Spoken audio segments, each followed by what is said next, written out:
in the game right now. Literally my favorite place. I love it. It's just so cool. It's different.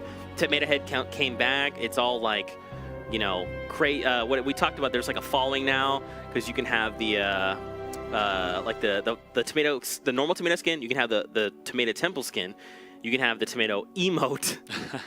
There's a lot of things happening inside Fortnite. Tomatoes everywhere, vegetables. It's Vegetables. awesome. Good stuff here. An interesting situation here. We saw early on in game number 3 and 4, people didn't drop early. They dropped towards the end of the bus, which was really surprising, and they kind of scattered around the island. Similar thing happening here. You see where the arrows are starting to disperse and where they're headed now. It's always interesting to see where people drop. One team, Wailing Woods, 2 or 3 teams towards the risky side of the map, and of course, look at the light brown at the top right of your screen, dropping quite far away from each other. I like that strategy as well. And let's see, we finally are going to have some action and just a tiny bit of action at Tilted Towers. I believe that's 2 teams. It's a little differently than most people right now, as you can tell.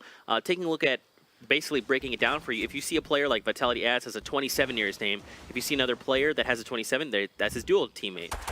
So keep an eye out for that as well. Whenever you're watching the game, if you look up at the top right, we're also going to give you additional information and that you can basically see all the players in the vicinity, right? So if you look at top 3, you can very clearly see there's a team moving in toward Salty Springs, there's a blue team down below, and there's a team even further down below.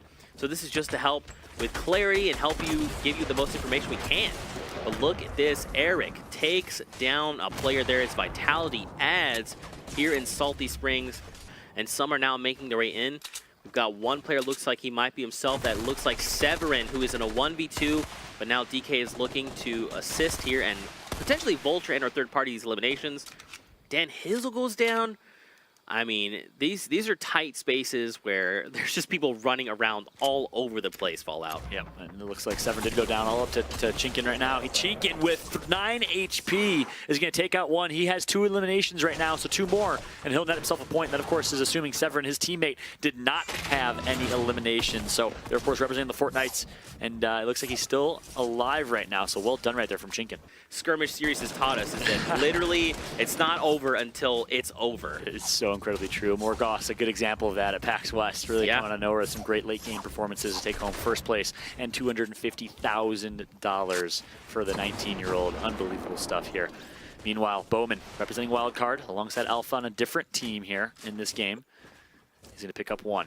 That's something that's been really cool to see as well. Teams, different organizations, teammates outside of Skirmish are now in different clubs, so it creates these really cool rivalries. Of course, some of them are on the same American side, but it's interesting. It's really interesting how this is going to break down. Yeah, let's take a look at this replay. So look at this. He had 1 bullet left. Amar secures that elimination and has 1 bullet left. Unbelievable. Windwalker, though. So this is Carnifax. He's hurt. Wow. He's trying to secure this elimination. This could be 2 points. Oh! Unfortunately, Carnifax goes down to Lothar. I actually love Lothar. I'm going to give him a little quick shout out. He plays with eye tracking on. So whenever you watch him, he's got like this, what's almost like a bubble. You can see kind of how future circles present themselves. Yeah, what you mean by that is a third of the circle almost is in the water. Is that kind of referencing? Yep, yeah, that's a great point. Not as much landmass to use in this first circle, so it's going to be interesting the end here. SK7 has been performing very well. Nice quick edit there. Storm's not going to do a lot of damage early on. I believe this is the first Storm, so only 1 point of damage until it reaches its... Actually, no, 2... Yeah, 1 point of damage until it reaches its destination, and then it'll do 2 points of damage per second. Let's check out this replay coming in real fast. Yoshi goes down to the double barrel, and now Beehive is looking to secure this elimination. Hopefully he was able to. Apostle still alive. Look at that. They've got the Rift on the go. They've got a grappler. Sops is just waiting for Apostle to top off. Then they'll just reposition with that Rift on the go. Yep. And then Genside Blackside was right outside, looking to gatekeep, but I don't think he knows that they've got a Rift on the go. Yep, Apostle, Mr. Bowtie himself, as you call it out. He's currently representing the Rift Raiders for fall skirmish. Now they're going to use that. Not going to use that Rift to go. They're going to have to hold on to it. So Klinger, and he does have a he does have a grappling gun. Sorry, and he's able to use that grappling gun well. Look at these grenades. That's why they didn't use it. They have grenades to use. Apostle though going to be in a world of hurt. He's going to go down. Nice job by Blacksu. Look at the reaction time from him to down Apostle. And now a 1 versus 1 fight. Sops versus Blacksu. Currently turtling himself into this 1-by-1, editing his way out, and here comes the peak. Is he going to go for it after he reloads? Yes, he does. See, remote explosives out, and then the quick build and placement comes through as well. I'm loving what I'm seeing right now out of Blacksu. Great gameplay, but the 1v1 is not over yet. Sops in a very intense situation here. And wow, what a 1 versus 1 this has been. I mean, absolutely. The other thing to keep in mind is they're fighting in this anti-gravity zone. That's why Apostle went down, and look at that. Black Soul secures the elimination. So I think what if you might have missed it, it happened so fast, but Black Soul there, but Black Soul was prepared for it and basically used the anti-gravity zone to his advantage there. And that was brilliant. I mean, talk about a playmaker. Black Soul in a 1 versus 2, getting grenade launched and comes out on top. And then in the 1 versus 1, I love the way he played that, how he built high ground, had those remote explosives, used them to his advantage offensively. Usually you see remote explosives used defensively to knock down cover, but it goes to show those things can be used in a variety of ways. So well played right there by Black Soul. Absolutely. Now we are here, north side near Lazy Links. Atlantis Metro, we got Povzy against Kinstar and Hunter. Now, keep in mind, these guys are not only in first place, they hold the throne with 11 eliminations total, combined, and get this, they've also held the throne since Game 1. In Game 1, they dropped 11 eliminations. Unbelievable. Yeah. That is life right now, okay? I don't know that Mitra wants to tangle with Kinstar. I mean, look at that. Kinstar was prepared. He cracks back. Wow. Okay, I mean, all right, what do you do in this type of situation here, Fallout? Yeah, you're hurt, you're damaged. You know Kinstar's a little damaged too, though, so you want to try, again, it always comes down to getting your high ground and holding that, and then working with your teammate to secure those eliminations and try to get as much damage as possible, and really just chip away at the damage of your opponent. Play smart, play passive. Don't feel the need to rush into this, especially with the med kit at your disposal. Oh, he gets a huge hit on Hunter. Gosh. Can he follow up, though? He has a campfire. Oh, he gets one elimination. He gets one knock. He's not going to get the elimination, though. Wow. Hunter secures and downs Mitra. And look, he's going to place the campfire. So he's going to be able to heal himself while also simultaneously picking up Kinstar. But here's the thing, man. They still have a long way to go. They have a little, and now the storm wall's going to close. It's going to tick for. No way, they've got a chug. And I don't know if Hunter's going to be able to make it, though. I think Hunter might be out of this one here. Surviving, but meanwhile we have Alpha and Dominate still alive in this one. Oh boy. That was, oh wow. So someone boxed him in, bouncers and a trap. He drops him all the way down to 24. Tomo here is very hurt with only effectively 74 HP. Wow, that was the likes of Ollie Gamers, who was basically just playing with his food. And I love this aggression from Ollie. You heard the trap get sounded, you know he's hurt. And you're playing with aggression, trying to finish the elimination here. Smart decision, and Ali is going to connect. Well done. And again, if you're an aspiring competitive Fortnite player, keep an eye on that. Resource management, you got to be aware of the situation. Kinstar, he's poised right now. They have posted up. They're within the safe zone. They're ready to go. And now look, Wildcard Alpha is down low. Svenos is still very much alive here. I mean, here we go. We've got about 50 seconds here before this storm starts to come in. And again, it's going to force players, if you look at the top right of your minimap, it's going to force players onto that mountain. If players are not prepared, or if they have not, set up shop, it's going to spell disaster for them, potentially. Exactly. Talk about the importance of early rotations. Alpha now pushing up. I'm not sure if he recognizes someone's in that 1-by-1. Might have been his teammate. 32 people alive still, so the action is sure to break down as the rotations are going to start coming through in 3, 2, 1, and here we go. Everyone's going to be starting to rotate in that circle. A lot of early rotations did come through.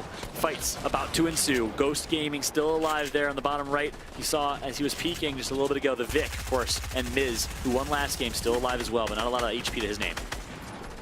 Players are scrambling right now, Followed. Everyone's trying to do the best they can to get safe, but look at that. Marwana knocks out a player. Ghost Camo knocks out Marwana. That's only been 2 players total that have gone down. There's still 31 left. There's still players coming in. Razor now finds elimination, knocks out Skirmish and eliminates him right there with a shotgun and a rifle. I mean, this is going to get nuts pretty quickly. There's still 30 players. Oh my gosh, there's 30 players left in this lobby in this tiny little space. Can you believe it? And look at these catacombs that have been created now. What a brilliant game. I haven't seen them. I've been looking. I haven't seen a lot of mobility items. I haven't seen a lot of shockwaves or porta fortresses. So keep an eye at the bottom right of your screen when we rotate through players. What do they have at their disposal to use? Harmy's going to pick out one. That's going to be Mech, who gets taken out. And I believe now we're down to still 28 players. Take a look at the next circle. So it is going to move outside into the storm.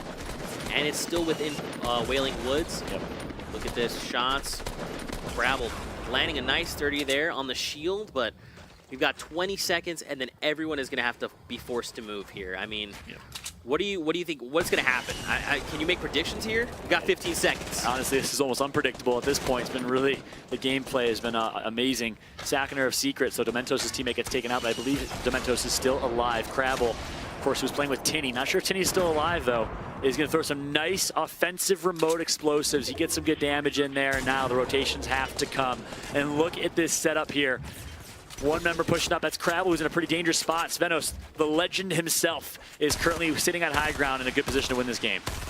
On top of that, Solar Hunter goes down, so Kinstar is left by himself right now in a lobby, left with 21 players. That's 20 players he has to make his way through to try and secure Victory Royale. And if I'm Svenos right now, I want to stay patient. You have high ground. There's still 20-something people alive. You want to let them all fight it out. Don't get baited to go low side and fight like we saw happen a couple times, a couple games ago.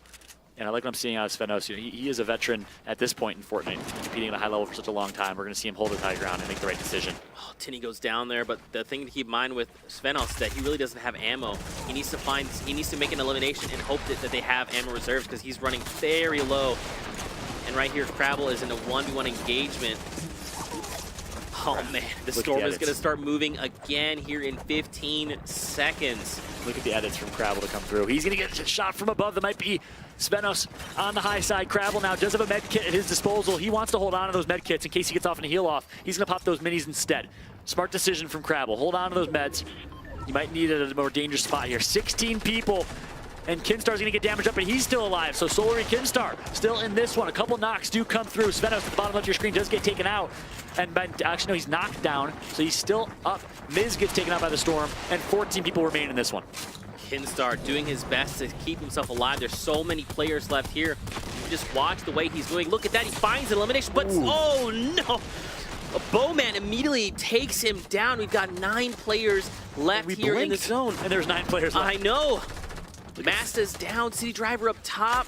Oh, City Driver has every single position to win this. Only 120 mats, maybe about 180 mats total. Needs to be smart here. But Issa wants to take high ground himself. I'm not sure if he knows that City Driver's above him. But either way, sitting in a pretty good spot here. Now looking down, we've got 8 players left in the lobby. Fallout. Yep, City Driver, of course, his teammate. So we can actually look here. So we've got Bowman right now at the top. He's got 5 eliminations. Blexu is in second with 4. Unfortunately, as I say that, Bowman goes down. He gets taken down by Blaxo. That should be a top 4 placement, which will get him some points, I believe. Not guaranteed necessarily, but we will see. Fight's going down. Issa gets one with the rifle. Look at him just sitting high ground, picking off one by one, but they're going to get their cover destroyed here. And now they're currently separated. Look at this tree. We talked about the tree and the importance of cover in this final Wailing Woods fight, and it's keeping them alive here for City Driver. They finally want to destroy it after it saved them. The tree is the real MVP in this situation. And now City Driver and his teammate Isa want to go down, and they want to try and clean up these final eliminations. They're so close to Victory Royale. They have the high ground like you talked about. They're in a very advantageous spot, but now they just have to make sure they can play this methodically and correctly. Just take a look. Oh my goodness. Ghost Issa with a huge play on Crabble. He takes him out. Only 25 HP and a med kit to his name. And now Issa and City Driver, both with med kits, I believe, should be in a good position to win this one. Instead, he doesn't want to go for the heal off. He wants to go for the fight. And he finds exactly that. Issa with the hero play. And Ghost Gaming Issa comes out on top alongside with City Driver. Brilliant play. I love what I saw. Wow. I love it. Issa goes for the play. Let City Driver be the healer that's going to get the Victory Royale. He says, hey, you heal, you play your role. I'm going to play aggressive, and it worked out perfect. Their decision-making. Beautiful. What do you think? Yeah, brilliant. I completely agree with you. We are seeing different players every single game, and what that says to me, having casted a variety of titles, is the skill level. Standings. Let's take a look. There it is. So after this last game, yet again, Kinstar and Hunter, the front runners of the pack. This has been since game 1. Not only have they been in first spot, they've also held the throne so they get an additional 2 points. Man, I mean, how do you compete with the likes of Kinstar and Hunter, the Titans of, I would honestly say the Titans of EU. Yeah, and this is interesting because if a lot of the North American players are watching, that's a good strategy. If you get a high elim game early on, you hold the throne, you get 2 points guaranteed every single game. That's keeping them on top. It's been really great to see. Meanwhile, big storyline, we just missed it, but Svenis is in 11th or 12th place, barely outside of the money, so keep an eye on him to go big in game number 6. That's right.